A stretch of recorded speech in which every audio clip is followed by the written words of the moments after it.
Yo, dito kami sa famous stopover ng Barlig Mountain Province, ang statwa ng Agila o Philippine Eagle Eating Monkey.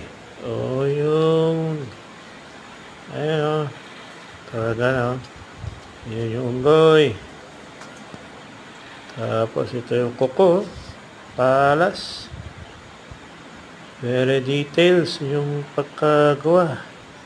Ito ang Philippine Eagle. At dito kami sa tuktok ng bundok. Ayan o. Napalibutan kami dahil ulap, dahil nasa mataas kaming bundok. Ayun. Alright.